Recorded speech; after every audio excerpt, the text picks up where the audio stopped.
อันนี้สิว้าวบดตายครับเป็นแรกเก็บหามนี่ให้มันถือ400 ล้าน600 ล้านมาเฮ็ดเฮือนให้ลูกนี่เสียให้แล้วเลยบ่ถ้าว่ามันถึง400 ล้านโบบบาทเดียวเลยร่างตีนขึ้นอยู่เลยแม่บริทิมลูกแม่บริทิมเข้าใจนะแม่ว่าแม่บริทิมลูกชายแม่ถ้าเตียงครับมาแม่พากันไปนะเขาไม่ได้ลูกบางคนเขาก็บอกเข้าใจเบาลี่โดยเข้าใจอยู่เขาเบิ่งแบบว่านี่น้องเบาลี่มาถ่ายนี่แม่แล้วนะมีผู้บ่าวใหม่คนไทยมาเอาแล้วก็หับไปแล้วก็ปะลูกทีมไว้2 คนเขาก็อีหาเมื่อจะเป็นส่วนเนาะที่คนดูใหญ่จะมีแบบมีกรรมเนาะอันนี้ก็ออกคนทางไกลไทยทางอื่นเนาะต่างประเทศเป็นกระเบิ่งเนาะอันคออยู่เนี่ยที่ว่าครับนี่ออกมาเนาะเป็นก็ว่าว่าอันมีผัวใหม่มีของใหม่แล้วก็ลืมของเก่าลูกนั่นเด้สิอยู่ยังกินยังตั้งคิดน้ำเขาเสียหักกระแสนกระเศร้าบ่อยากให้เจ้าต้องมาเสียคนเขามีไม่สนเริ่มต้นกับคนไม่แล้วกำข้อคนเราเมาแอวน้องบ่เห็นแววว่าสิได้ผล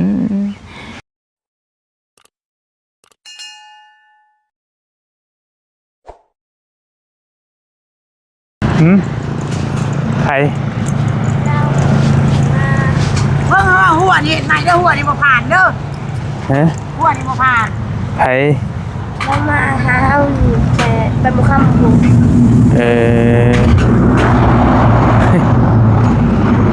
พี่น้องเจ้าบ่เรามายังมาเอาสารมาให้แล้วเอาสารมาบ่ผ่านเด้อหัวนี่เด้อยังเลยเห็นยังเลยเจ้าแม่ชิมรีสบายดีครับลุงแม่มาแต่บ้านพุ่นเลยพี่น้องล้มแท้นี่กินข้าวกินน้ำเลยกินกับยังได้ยังกินแกงเห็ดบุญสบายดีเจ้าเจ้าโทรหาไอ้บ่แม่นคอยนี่แหละให้เพิ่นโทรแม่ว่าห้ามมาโทรหาอันเบาลี่ด้วยแม่มานะพ่อเบาลี่ว่ามื้อนั้นนะเห็นแต่เพิ่นไล่โซดอยู่แต่แม่บ่ฮู้จักแม่เพิ่นสบายแม่ก็แนมอยู่ได้แนมว่าเบาลี่หั่นถ่ายกับอันควันนั่นเด้อควันกับอันแม่ค่ำมาได้มื้อนั้นน่ะที่เจ้าถ่ายอยู่อันนี้ถ่ายอันที่เขาจอดทางนี่บ่นั่นเด้คอยว่าน้องอยู่ไสคอยว่าพ่อสนมันไปมันไปอยู่ไสเขาก็แนมหาอยู่ไปสวรรค์ไปกำนาตูนนั่นเจ้าของอันโรงงานนั่นดื่มเหมือนเด้ก็เลยบอกบ่เห็นแต่เขายาอะไรประตูเลยบ่เห็นบ้านนี้มือซื่นมือวันสิ้นอีหยังหนูว่านี่สิ้นเพลงนี่เนาะลูกมือซื่นนี่เนาะสิ้นเพลงแม่นบ่สิ้นเพลงไปเขาเลยว่าอันควันว่ะคือว่าเฮาเห็นเจ้าอันกระเป๋าลี่นั่นอันกับแม่ค่ำนะจักอยู่ในไซเฮาอ่ะเด้อเฮาว่าคันว่าเลยวัดมาหั่นเฮาเห็นเที่ยงหน้าน้อยก็มาข้อแล้วก็ว่าสิแล้วก็เลยมามื้อนั้นมาพ่อแล้วก็บอกว่าอีพ่อว่าจะสิปั้นให้ได้ปั้นให้เด็กน้อย2 คนนี่อ้าวว่าก็สิปั้นเขตนี่แหละเพิ่นว่ากูก็สิปั้นเขตนี่แหละนี่เขตไม้ล่มนี่เว้ยเฮาว่าเขตไม้ล่มก็ไม้ล่มยกเว้นก็ข้อเด้อห้ามล่มเพิ่นว่าถ้าก็ถูกเลข400 ล้านก็สิมามุ่งกระท่อมอยู่หั่นก็ว่าก็หัวเลยมื้อวานมื้อซื่นมาลุงเลยนะมื้อซื่นแม่มาแล้วก็มาพี่มาให้นี่ได้นี่ส่งเนี่ยมาให้นี่เพิ่นกระดุงได้เลยนี่น้องสาวฝากมาจากกรุงเทพโดยส่ง2 โตแล้วก็อันเสื้อเครื่องกับเครื่องกระเป๋านั่นลูกเนาะแล้วก็มื้อนี้เอาสารมา2 พื้นพอดีมาแล้วเพิ่นพอเอาสารมาให้เพิ่นบ่เอาสารมาบริจาคให้เพิ่นเจ้าใต้ตกจะคล้องมื้อนี้นะบอลี่เอาสาดใส่ทั้งลังแล้วก็แล่นปื๊ดไปแล่นปื๊ดไปสาดตกน้อยมาสาดแม่ตกส่วนลูกมาแล้วมาเนาะมาใส่ข้างหน้าแล้วมื้อนี้โดยแม่ว่าเจ้าเอาใส่ข้างหน้านี่แน่ใจบ่เจ้าบ่ตกโอ้ยนางเอกบ่ล่ำเรื่องสยางลูกว่าดาวดวงน้อยช่วงนี้เราบ่ร้องว่าแม่สิขึ้นร้องแท้ไปนั่งอยู่โต๊ะผมก็ได้ไปพี่น้อยเห็นเพิ่นให้ได้2 พื้นเห็นน้ำเบายังมาถ่ายอยู่เฮายังอยู่มื้อนั้นเบาน้ำมาถ่ายมายังก็ลูกเฮายังอยู่เซฟโฟนก็เบายังลูกเบาต้าแล้วก็ไผผู้หญิงมีไงไผผู้หญิงพูดน้อยๆคร่าวๆเฮาบ่รีไผนั่งยังก็สาวแววตาโดยสาวแววตาพุ่นน่ะเพิ่นพูดน้อยๆดอกว่าสิไปแล้วนี่เตรียมเครื่องว่าสิไปอันเบิ่งนี่ซื้อวางว่าสิมาซอยลูกนี่ชื่อหวยชื่อเลข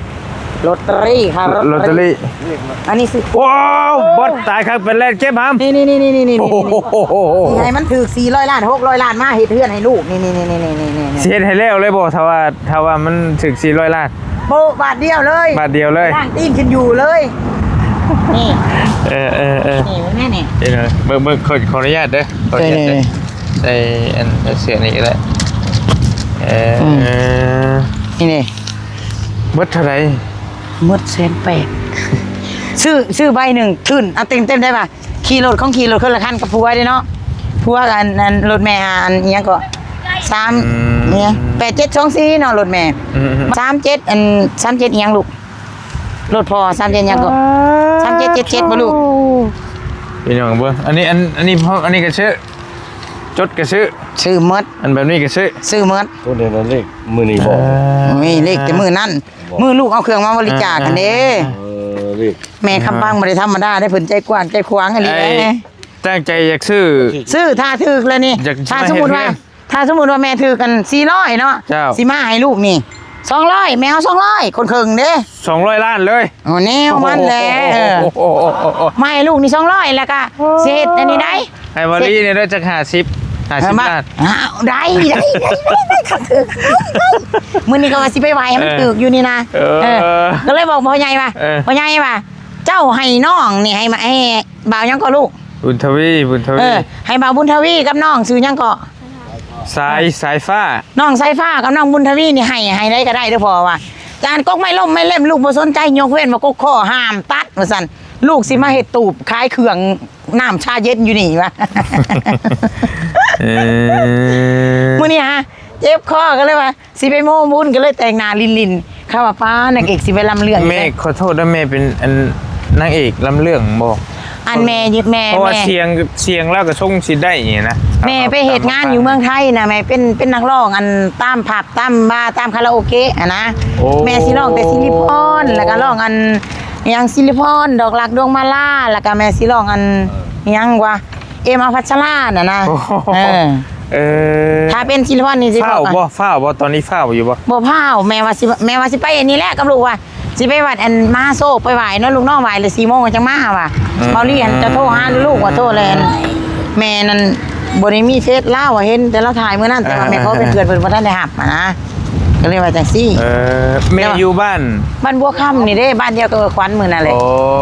บ้านบัวค่ำนี่เรามื้อนั้นเราก็จะให้เฮาไปสัมภาษณ์ไปเฮาบ่จือโอ้ยอันนั้นน้องใหญ่ค่ำแต่ว่าเราสมบูรณ์มีคนถูกกว่าอีกบ่าววงน่ะค่อยว่าขออนุญาตนำเด้อจะมีบาปมีกรรมขอเจริญเราว่าบักคำพานแม่ขายหน้าซื้อรถไถให้บ่ฮอด3 เดือนมันขายรถไถน่ะจะสิว่าได้พอเอ้าลูกใหญ่ไข่ลูกใหญ่ไข่โอ้ยมันก็เบิดขนาดแล้วห่านพี่น้องเจ้าอีกลูกใหญ่ไข่บักวงลูกหลาน่ะแม่บักไอแม่บักดอนแม่บักคำบ่อแม่อีพ่อแม่อีเพชรชาวไข่นั่นแหละจะสิว่าแน่ไรจ้ะแม่เสียวเฮานี่ชาวไข่น่ะแม่เสียวคำบ่อเพิ่นว่าจะไปอีน้องมันว่าคนบ้าใดแล้วเพิ่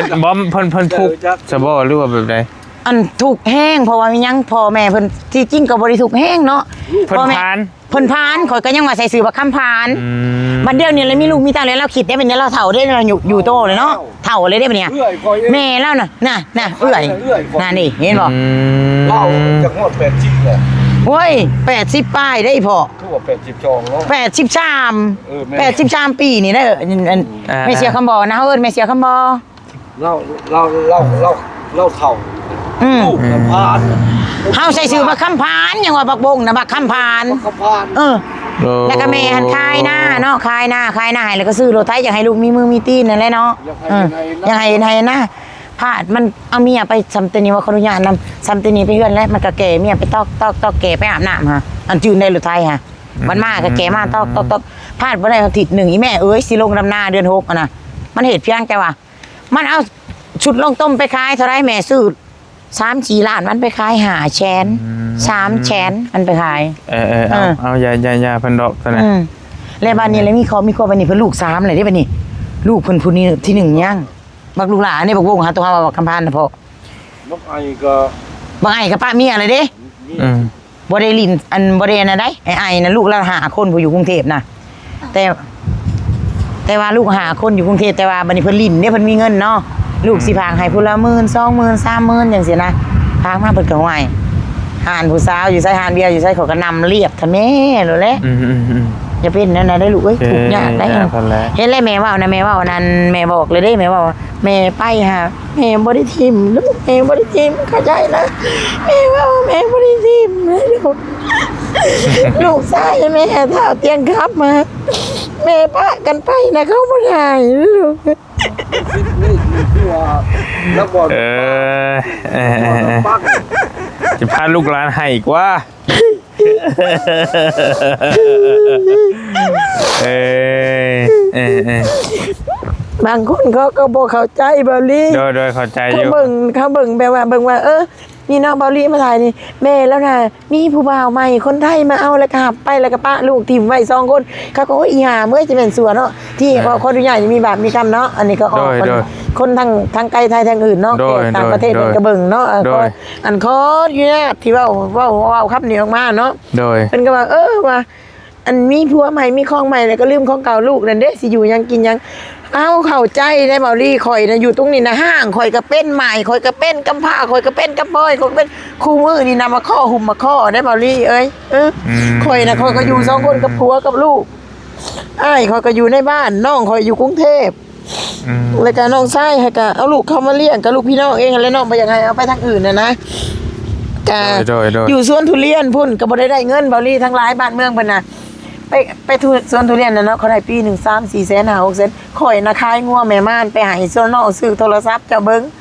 แล้วก็ไปเสี่ยงซี่ถือกันที่10ย่าเพิ่นว่าเจ้าหักหมูสังโตย่าบ่น้องแม่ลูกหักหมูสังโตหักหมูจนโตบ่มีกินแม่ก็ยอมรับว่ามันคือความจริงแม่เขาบ่ได้ทิ่มลูกแม่หักลูกที่สุดในชีวิตเลยกินปลาตอนนึงก็เอาให้ลูกคันแม่กินตักแตนยำแบบลูกอ่ะแม่เจ้ากินยังกินตักแตนเฮากินในแม่คายให้ลูกย้อนความหักลูกแพงลูกแม่นบ่ลูกนั่นคือแก้วตาดวงใจหน่วยตาก็อยู่น้ำลูกหัวใจก็อยู่น้ำลูกได้ไหมว่าแม่นบ่แม่ว่านะบ่ได้สิไปถิ่มลูกมามันยังหักลูกแม่นบ่เบาลี่โดยข่อยว่าอันนี้เนี่ยฮู้จักกันมาก่อนบ่ค่อยฮู้จักกันบ่ฮู้จักข่อยเห็นแต่มือเจ้าอันไล่โซทางเอาควันมื้อนั่นแหละโดยมื้ออันเราเอาเงินให้แสนนึงควันน่ะตอนแรงๆมื้อนั้นโดยแม่นก็แม่ค่ำมาเลยเลยแม่ค่ำเราว่าอยากไปให้ซอยน้องเราที่จริงเราก็มีความสามารถพออยู่แม่นอยู่นอกว่าบ่เต็มสะเอิงบ่สมประกอบแต่ก็บ่ทอประคำพานแล้วก็บ่ทอประจอกนะเดี๋ยวนี้ทุกแห้งน้องมาเลี้ยงหลาน3คนมีแต่เด็กน้อยอยู่ใช้บ้านอยู่บ้านบัวค่ำนี่แหละเราเป็นแม่ห้างแม่ไม้เด้เลี้ยงหลาน3คนมีแต่เด็กน้อยพี่น้อยทำได้บ่ได้ว่าเรื่องนี้มานะก็อิ่มเห็นอะไรก็แบบน้องๆเพิ่นบ่เห็นแล้วก็สงสารแห้งแม่นี่เพราะว่าป้ากับผัวเก่าเด้ป้ากับผัวเก่าเลยเพิ่นบ่ให้ลูกชายนะอันแม่เพิ่นบ่สงกรานต์บ่หามเพิ่นสิมาบ่อันนี้สงกรานต์สิมาให้มาเพราะว่ากินงานจะมาแม่ว่าให้ตัดผมมีนะลูกผมมาตัดอีกลูกล่ะตัดเด็กส่งนักเรียนไทยนี่ลูกอันนี้เอาน้ำเบาลี่ไปดีเราตั้งอยากมาบ่หรือว่าจะได้อยากมาไปแล้วมันก็หาเงินผมก็พอได้พอดีงานก็หาตัดหญ้าเพื่อนพบบัวน่ะพาไปก็แล้วแต่ว่าชุมเฮานี่บ่เกี่ยวกับเราเด้อยันว่าเราอยากมาเพื่อชุมเฮาว่าชุมเฮาให้มานั่นนี่ยันว่าอยากมาด้วยตัวของเราเองเนาะถ้าเราอยากมาตัวเองก็มาชุมเฮาเนี่ยบ่เกี่ยวถ้าเราอยากหาเงินก็ให้เราหาโลดหั่นนะ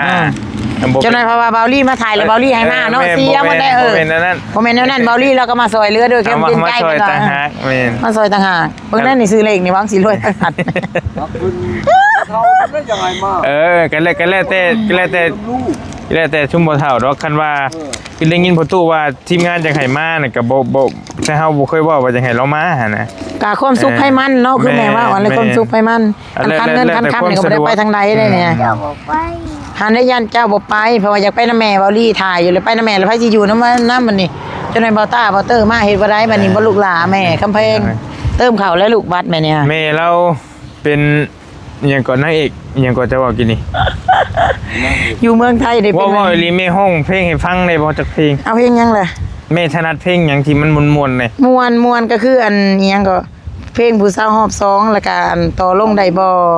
ดาวดวงน้อยของดาวดวงน้อยนะแม่สิมัน ผู้สาวหอบชองก็ได้เอา ผู้สาวกำลังมาแรงตอนนี้เนาะ ห้องให้พี่ให้ FC ให้พี่ให้น้องฟังเลย เลย จากที่โศกเศร้าอยู่จังหวัดตื่น คันโศกเศร้านี่มันศิลปรได้มักพวกเขาเลยได้ ให้ม่วนชื่นนั่นแหละบ่ให้โศกเศร้าหลายเนาะ เลย เอาเริ่มเลยบ่ เริ่มเลยเนาะ เอาเด้อ เริ่มเลยเนาะ เอาเด้อเชียร์ได้หามเด้อ เอาเชียร์ เอา1 สองสามผู้สาวหอบสองน้องเคยมีผัวผ่านมาเคยมีครอบครัวป่าผัวมาหลายปียังทรงคุณค่าอยู่ในสายตาไอ้เว้าอีหลียังทรงคุณค่าอยู่ในสายตาไอ้เว้าอีหลีหากว่าอ้ายบ่ตีน้องก็ยินดีจะแต่งงานกันน้องสวยน้องงามขนาดอุ่นๆน้อยๆกินขาดอยากขอเป็นทาสว่าไปอยากมาเป็นคู่อยู่กับน้องจริงหรือไรอยากมาเป็นคู่อยู่กับน้องจริงหรือไรเฝ้ามาแต่งไว้ผู้สาวอยู่ใหม่ลูกมีน้องบ่ได้เสริมบ่ได้แต่งดังให้คมบ่ได้เสริมนมให้ใหญ่ปานมากสมโอน้องบ่เคยใส่สิ่งที่หล่อใจเกินโตน้องบ่เคยใส่สิ่งที่หล่อใจเกินโตเว้าอีหลีบ่คนโก้บ่ได้แต่งอามโดนใจ เงออ่ะตัวมือโอ้ สำเนียงเลยเนาะ เสียงดีเนาะนี่ มวนก็อุตส่าห์ฟังเด้อพี่น้องเด้อกำลังไห้แล้วไปมาร้องเพลงเนาะลูกมันก็ซ้ำเป็ด บ่กำลังว่าสิให้ชื่นแล้วก็สิให้ห้องเพลงเศร้าอีกจักเพลงอีกสินะ เพลงสาวว่าเอาขีดน้ำเขาเห็นยังซะเนาะ เอาเศร้า ดอกอ้อขีดน้ำเขาเห็นยัง บัตรหนึ่ง สาว บัตรหนึ่งจังหวะหนึ่งตบมือดอกอ้อได้เป็นยังไง ได้ขออนุญาตได้เอา1 2 3ดอกอ้อสิคือหน้าเดี๋ยวนี้ผู้ชายคือเจ้ากินเหล้าบ่คือดอกอายจากคนเรียบง่ายๆมาเปลี่ยนสไตล์กายเป็นคนเมาถูกสาวหักหลังนั้นแล้วเป็นหยังจังคิดน้ำเขาเสียหักก็แสนก็เศร้าบ่อยากให้เจ้าต้องมาเสียคนเขามีไม่สนเริ่มต้นกับคนไม่แล้วกำข้อกว่าเราเมาแอวน้องบ่เห็นแววว่าสิได้ผลมีตังแต่เขาสิหย่อสิหยันหลายกะรู้ตนหักเขากำลังเข้มข้นน้ำตาอายล้นเขาบ่เห็นดอกคิดหาทางออกทางไม่สาย ตบมือละทำตบมือน้องอาสาปิดตาขวดเราซอยเจ้าเก็บแก้วเก็บจองยามใดอายเงาเบิ่งน้องแทนเขาก็ได้อยู่ดอกสวยแน่อยู่เด้อขอบอกหยอกแล้วสิลืมแฟนเก่าผู้ชายคือเจ้ากินเหล้าบ่คือดอกไม้เศร้าสามาเริ่มต้นไม้มาเป็นผู้ชายเรียบร้อยอีกข่าวปราบความประพฤติดีให้คนเงินบ่อืดดอกสาวบ่เสือก็ร้องเลิกเราเบิ่งดูจะข่าวรับรองสาวตรึม โอ้นั่นแหละพอแล้วตบมือมันสิยาวโพด มันสิยาวโพดเด้อเว้ย โอ้เสียงดีนี่นี่ นางเอกหมอลำเรื่องเก่าบ่ได้ไหมวะ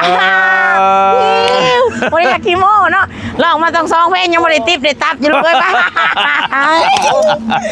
อีพ่อ ดาวดวงน้อยก็คือว่าบึ้งจะลงดูหมกอก อาเจ้วอีพ่อ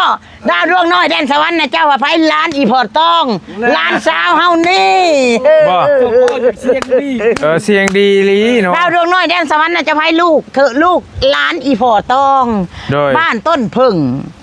บ้านแถวบ้านบึงตะลงนงมะกอเช้าละถึงได้ชาวดาวดวงน้อยแดนสวรรค์นะนางเอกหมอลำเรื่องเราไปฝึกลำอยู่บ้านน้องบก5 ปี เรามาล่ำแล้วในวังเนี่ยครูแก้วจ้างมา เอ้ย คอยไปนั่ง อันนี้แหละลูกก็ชื่อยาวเป็นหางวาวกะวังสิจ้างดาวดวงน้อยนี่แหละเดี๋ยวนี้ฮะสิขึ้นเวทีกับมันลองเบิ่งดู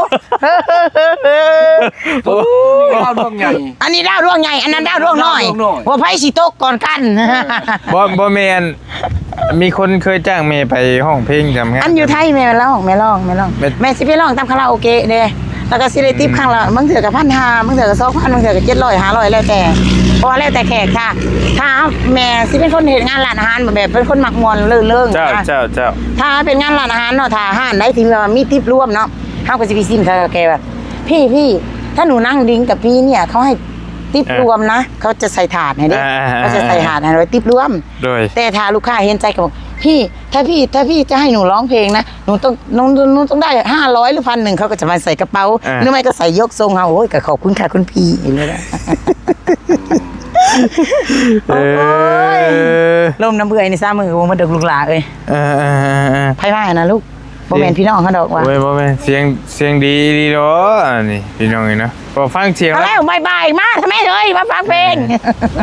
ใครวะ จากไล่บ่ายมือได้บ่ลี ต้องยกมือก่อน อันค่อยมากร้องเด้ออันซิลิพรเนาะดอกอ้อทุ่งทองแล้วก็อันนี่ยังก็อย่าบอกผัวเฮาเด้อที่เจอกันมื้อนี้ลาวันจันทร์เพ็ญน่ะนะ ปิดบังไว้ดีๆกินเต็มที่เด้ออีหมอเฮาสิจ่ายเองตัวบ่ต้องเกรงใจก็เงินเฮามีพ่อมื้อนี้เฮาขอสูตรแน่น่ะมากบ่ลาลูกล่ะ ย่ำเฮาอยู่บ้านขี้คร้านเอาใจผัวลูกก็อ่อนอัวเมียผัวเฮาจมเก่งมานี่ใครแน่ได้ฟังแต่เสียงเพลงดนตรีก็บรรเลงได้คืนเค้งโอ้ยถูกก็น่ะเห็นบ่ อ๋อกันดูกับแม่แล้วเบิดมือนี่ก็บ่มีเหงาเนาะ อยู่กับแม่มันมือในหัวจนแขวแห้ง บ่มีความเศร้าความสุขโลกนี้มีแต่สบายอย่างเดียวไปเลยเฮ้ยเฮาสิได้ไปนะบัดนี้ฮะ ไปใช้อยากไปใช้สิไปใช้ ไปวัดมหาโศกยังว่าสิไปขอพรนี่เลขสิออกเลยนี่ ไปกับ ปิดไหม อันนี้ ไปกับบ่าวบุญทวีนี่อันนี้4 โมงเลขไทยสิออกเลยสิท่านได้ไหวอยู่นะพ่ออีก2 นาทีเลขไทยออกรุ่นเลขก่อนเนาะ โอ้ยบ่ได้เลย รุ่นเลขก่อนบ่ได้สิแตกบ่ได้สิแตกกัน บ่มัน ว่าเบอร์ เป็นน้ำเบาลี่นี่นะ ยังอะน่ะ ปิ้วไปแล้วมันถึกลูก เป็นน้ำเบาลี่นี่นะให้ร้องเพลง ในใช้เช็คมันตัวมันปิ้วไป เขา มัน อยู่ ถึก เก็บ ลูก เอาหู บ่ ใช่ลูก เก็บมาแล้วเด้เก็บมา ใช่ลูก นี่ บ่รุ่นน้ำกันเลยไปยังซะน่ะ รุ่นแล้วเดี๋ยวนี้นะใช่แล้วมันลูกหลาน เลขไทยเจ้าก็ซื้อบ่ ชื่อแล้วเปล่าหมดแสนปลายผู้นี่ อันนี้เลขไทยนี่ เลขไทย โอ เล่น เคสิออกแล้วซะน่ะ สิออกแล้วนี่4 โมงนี่มันออก มื้อนี้วันที่16เนาะ แล้วมาแล้วเปล่า เราไปดิ ก็อ้ายบ่ได้ซื้อ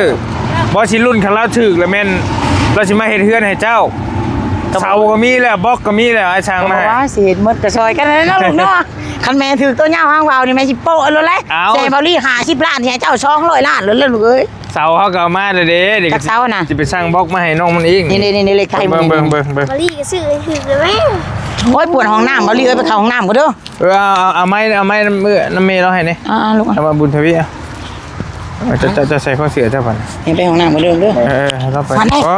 ยให้บุญทวี ไอ้บุญทวีจัดการ โอเค แม่เป็นนักร้องไล่แล้วมือ อัน สั่น นี้ ลูก นี่หาไปก่อนเดี๋ยวมันจะเฮียของเจ้า รุ่นเด้อ รุ่น ห้องน้ำนะเฮ็ดไว้เด้อห้องน้ำนะเด้อบ่ไว้เลยได้นักร้องอายไปเลยไปเด้อห้องน้ำนะเฮ็ดไว้เด้อบ่นี่ ไปช่วย โอ้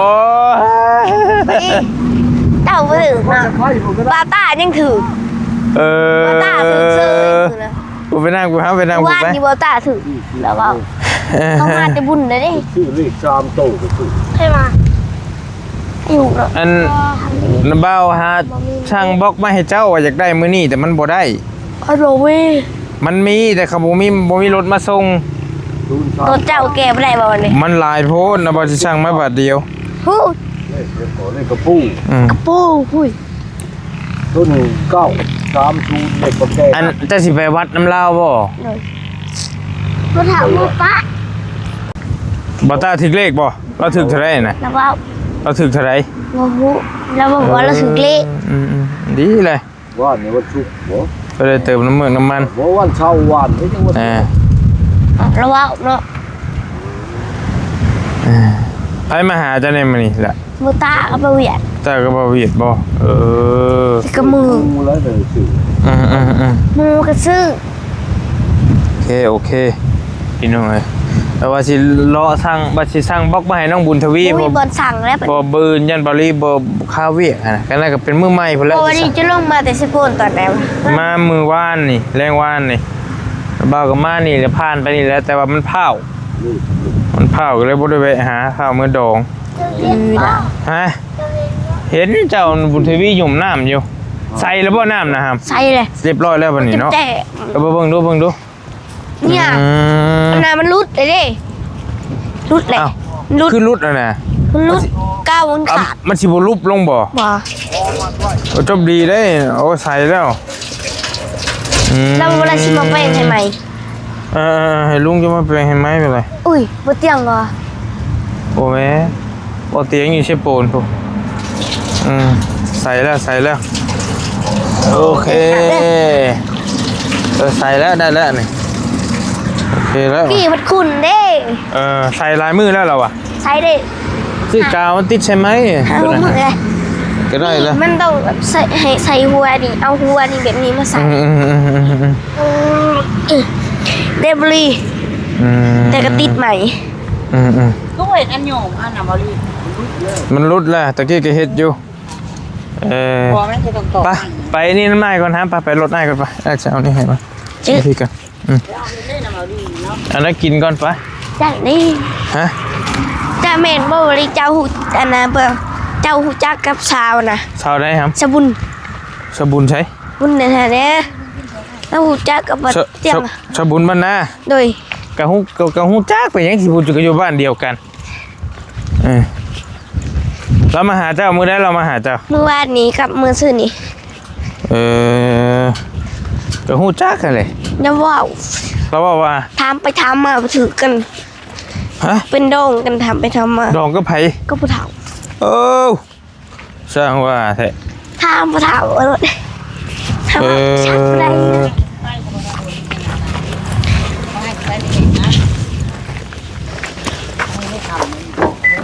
ไปเจ้าสิพากันไปเบิดเลยบ่ได้ๆน่ะ ไปน้ำไปบ่รีไปใจเลย ฮะ จะไปใหม่จะเสือเลย บัตรมหาโชคนี่บ่ โดย ปลาดุกกับเชียงหมูย่อซื้อมาเอาไว้กินบ่เฮาไปเฮาสิไปเวียกต่อบ่าวไม่ เราบ่ได้ไปน้ำดอก ที่เพิ่นหาที่ไปนำแม่นี่ ไปก็ไปแล้วขอบใจได้หลายเดี๋ยวอันบล็อกเจ้าบ่ได้หายบ่ดินบล็อกเจ้าน่ะยังคือเก่าเราอ่ะ ขาดน้ำไปปูเรื่องขาดว่าเอาไปปูกันไปในเรือนก็พูดจะเที่ยงอะไรมามื้อนานไปนั่งจะมาตะปูก็ดาด โอ้จะพูด โอ้ยก็มามื้อหน้าไม่ใช่สารมันจะ2 มื้อโมงมามื้อกินบ่รีเกือบไปใต้ตกจากคลองอันสาดใส่ทั้งหน้าใส่ทั้งหลังแล้วเนาะใส่ทั้งหลังแล้วมันตก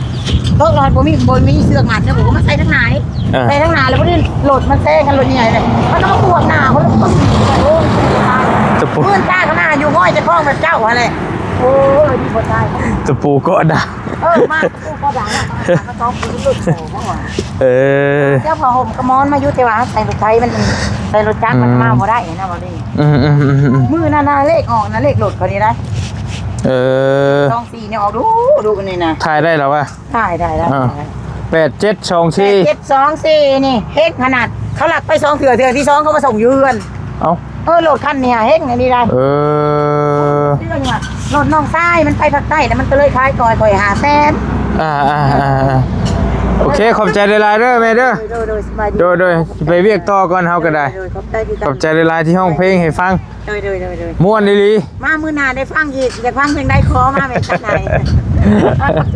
ขอบใจ หลายๆบ่ถามต่อหน่อยนึงคันมีคนจ้างไปห้องตามการทำงานนี่ก็ไปอยู่แล้ววะ ไปแล้วกันมีผู้จ้างเขาบ่จ้างอันนี้เลย บ่เท่าใดสมมุติว่า บ่ได้เท่าไรแล้วแต่สิคิดเห็นเพราะว่าแม่ไปร้องกันมื้อน่ะไปงานแต่งเนาะร้องเพลงกันเฮือนพ่อเสียศรีวิไลฮะบัตรเซิร์ฟเพิ่น500 บาทเนาะโตก็บ่กล้าเลยว่าให้กินเบียร์ดบใส่แล้วมันจะมีแบบมันจังฮึดไปร้อง2เพลงได้260,000สบายไปใส่ซองก็200,000ใส่ซองก็200,000กับเบียร์ลังมึงไว้ร้องเพลงผู้นั้น50ผู้นี้20,000ผู้นี้40ผู้นี้10,000เนาะมันก็ได้เลยเด้คนในงานแม่นบ่เพราะว่าคือเอื้อยของเงินเอื้อยของแม่นี่ก็ อันคือไอ้ทงหาแล้วก็หมักร้องได้ไปงานได้แล้วต้องร้องคำไปร้องเพลงบ่ได้เมื่ออันนั้นเต็ก คนมักม่วน ไอ้ครูจีอย่างเช่นนักชื่อบ่เป็นจักโตความจำนี่เป็นเลิศก็เรื่องเพลงบ่ให้ไปตัว โอเคขอบใจหลายๆเด้ออยู่ดีมีแฮงขอบใจเราสิพาน้องๆไปวัดบ่ซั่นพี่น้องเอ้ยโดยเอาเดี๋ยวบอลลี่ก็สิก็ตัวเดินทางก่อนสิไปเวียกต่ออยู่สิไปเข้าบ้านนาเพกก่อนพี่น้องเห็นเนาะโดย แล้วแม่ในไทยนะออกเลยได้4 โมงแหละ เบิ่งน้ำโทรศัพท์ 4 โมงแล้วมารุ่นเด้อ เอาสิเป็นตะถึกบ่ล่ะ โอ้โหเลยเนาะมันถืออยู่ที่ทางอัตตาเลยได้อยู่แล้ว ตรวจหวยไทย มันได้ไงบอลลี่มึงเลยฮะ เราซื้อเลขว่าซั่น32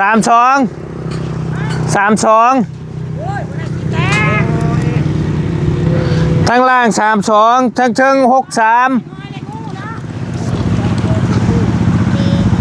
32ทั้งเทิง63ทั้งเทิง63ทั้งล่าง32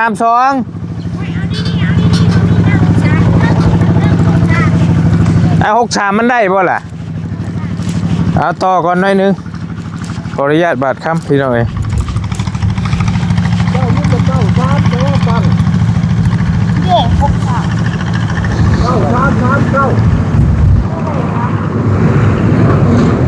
เบิ้งสิตรวจให้เบิ้งยินโบเมน73เทิงทั้งลุ่มเลยมีบ่73 มีแต่4774เนอะ เด้นี่น่ะ รางวัลที่ 1อยู่ไส อันนี้รางวัลที่1นี่เด้ 873เหรอวะ 10เอ้ยมันโบเมนหรอวะอันนี้ โอ้ ว้าย นี่อันใดกันแน่เนี่ย เดี๋ยววันนี้วันที่16วันที่16 มีนาค่ะ ปี68เนาะ โมเมนต์ วันที่13 เดือนวันที่16 เดือน 16 เดือน เป็นบ่ไหม 3มี 3ยังเลย เดี๋ยวตรวจมันก่อนบัตรนึง ตื่นเต้นนะเบาลี่ดิ บ่อันนี้มันแต่ปีก่อนพุ่นอัน พูด นี้ ตั้งแต่ปีกาย แต่ปี66พุ่น ว้าตุ๊กเดี๋ยวนี้เขาจะ68แล้วเพิ่นจะหา 63นี่เด้นี่ โอ้ย 6332นี่ทั้งล่าง32 2ตัวทั้งเทิง63มีบ่63เป็นจะได้อยู่บ่ 3 บ่ได้ไปแจ้งเฮ็ดเงียบๆนี่ เลขลี่ ถึกนะนี่ ชาวๆหมกชาว เราถึกนะเราเงียบๆแบบนี้ลี่ๆแบบนี้ฮะเอาจังดี บ่มีเลขกระปู้เจ้ามี อันชามชองบ่หรือมันถึกตัวได้ถึกกันเจ้าจังถึกเจ้าชื่อเทิงชื่อลุ่มบ่ บ่ได้ชื่อเขาชื่อแต่เทิงหมด เทิงหมด เทิงกับ63แม่นแล้ววะ บ่มี ตาย มีแต่เก่าชามเหมือนมี ตัวนั้นเด้ตัวนั้นคือเป็นเพียกอยู่ มีเก่าชาม มีแต่039กับ93เลย มันก็ออกราคา โอ้6ชาม ออก6ชามเลขลี่ ออกเลขลิง เอ้ย เจ้าชาม6ชามลี่ เออ อย่าแล้วหมอดมือมันออกมือ เอาจังว่ากันโอเคพี่น้องบอลลี่เดินทางต่อก่อนบัดนี้ตอนแรกน้องบอลลี่ที่สั่งบล็อกมาให้น้องเพิ่นสั่งบล็อกมาให้แหละก็เลยมันบ่ทันมานี่เนาะไปถามมาส่งห้านจริงๆก็ยังบ่ได้คำดอกแต่ว่าเพิ่นบ่มาส่งให้ก็บ่เป็นหยังแล้วจังว่ากันเนาะเอาบอลลี่เองก็มาหาน้องบุญทวีก็มาเจอแม่แล้วก็อัธยาศัยดีคุยคนมักม่วนว่าซั่นเว้าเก่งเนาะบ่นัวหัวม่วนคนมักม่วนมักเว้ามักจาว่าซั่นเนาะพี่น้องเนาะเอาบอลลี่ตอนนี้มีบล็อกกับเสาคือเก่าหั่นแหละแล้วก็มีทางอันผู้ใหญ่ใจดีเพิ่นฝากเงินมาเติม$120เนาะพี่น้องเนาะแต่บอลลี่ก็ได้สร้างบล็อกมาให้น้องเพิ่นแชร์น้องเพิ่นขอบคุณที่เดียวเลยเพราะว่าเดี๋ยวน้องเพิ่นสิฟ้าไปวัดกับแม่ว่าซั่นเนาะอ้ายเพิ่นฝากเงินมา$120แล้วก็มื้อใดบอลลี่ว่างสิสั่งบล็อกมาให้น้องเพิ่นสั่งมาไว้เลยให้มันเต็มเลยแล้วก็มีเงินมีทุนมีฮอดก็ให้เราเฮ็ดต่อเนาะขอบคุณหลายๆเด้อสำหรับการช่วยเหลือน้องบุญทวีเนาะให้อยู่ดีมีเฮงให้โชคให้มันให้ร่ำให้รวยสำหรับคลิปนี้บอลลี่ไปก่อนแล้วอยู่ดีมีเฮงเนาะร่ำรวยบ่สุขทุกคนเด้อที่ซอยผู้ทุกข์ผู้ยากซอยลูกหลานน้องบุญทวีเฮาเนาะขอบคุณทุกการช่วยเหลือสำหรับคลิปนี้สบายดีอยู่ดีมีเฮงบ่สุขทุกคนพี่น้องบ๊ายบายเจอกันโดย